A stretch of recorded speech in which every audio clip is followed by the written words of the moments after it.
Yes, in several parts of the areas that were controlled by the Ukrainian Nazi battalions, the Russian army is now distributing humanitarian assistance. This particular town was hit by these battalions and destroyed a factory, destroyed school, and there is a severe crisis going on here. And to talk about this, I have a guest. She's an American Canadian journalist living in Russia, Eva Bartlett. Eva, what's the humanitarian situation in the newly liberated areas of the Donbass? Well, I think as people will see behind us, people are lining up for the supplies, which are actually quite sufficient, it seems, and they're coming in batches to collect supplies. I would note that this is similar to what we saw in Syria once areas were liberated of terrorists that had occupied these areas and starved the civilians. Once the areas were liberated, humanitarian corridors, well, before they were liberated, humanitarian corridors were set up, civilians fled to secure areas, and then they were given humanitarian aid.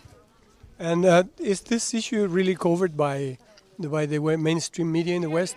Absolutely not, and it might seem strange, but I've been taking photos of the actual aid packages, what goes into the boxes or the bags, because I know the predictable Western response will be, well, they're empty or something like that.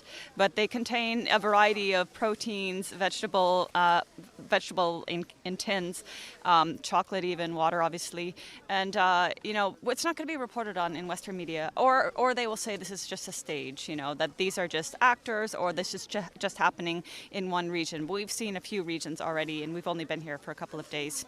We have seen that also in the Ukraine proper, that troops were feeding the people. And that reminded me of the images that we all have seen of Soviet troops feeding the German population after 1945, which obviously did not happen when Germany was occupying the Soviet Union.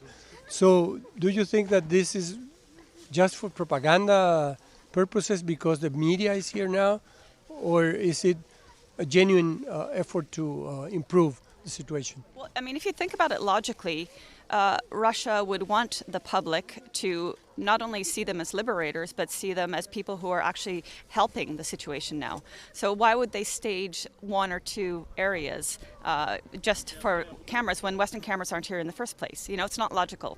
On the other hand, what is logical is by distributing this aid, then if any of the civilians perhaps didn't have any confidence before, they will definitely grow confidence in the forces that have liberated the area.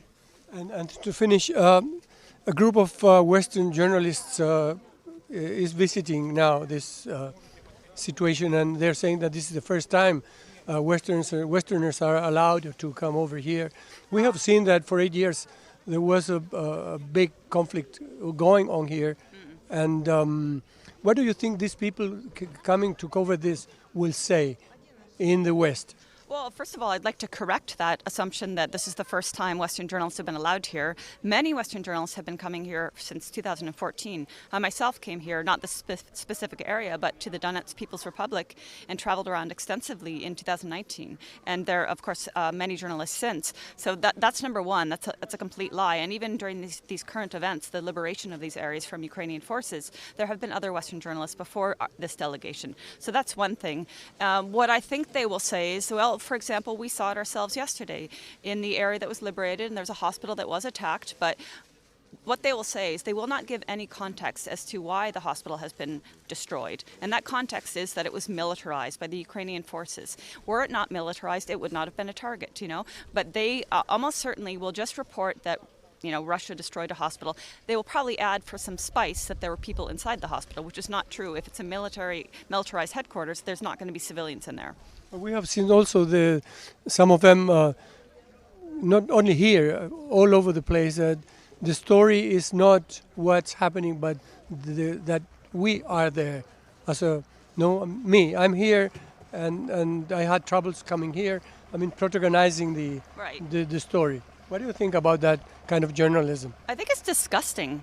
We're here to report both on the liberation of these areas, but also on the suffering these people have endured. in Donetsk and Lugansk, under 8 years of Ukrainian shelling with heavy artillery, day and night, you know, we have at least 14,000 people killed. It could be upwards of 20. I've heard some estimates.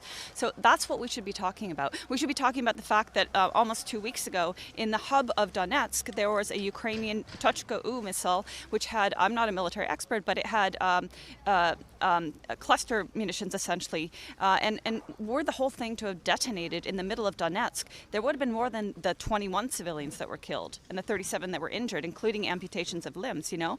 These are the things journalists should be talking about, not how hard it is for them to get into the area.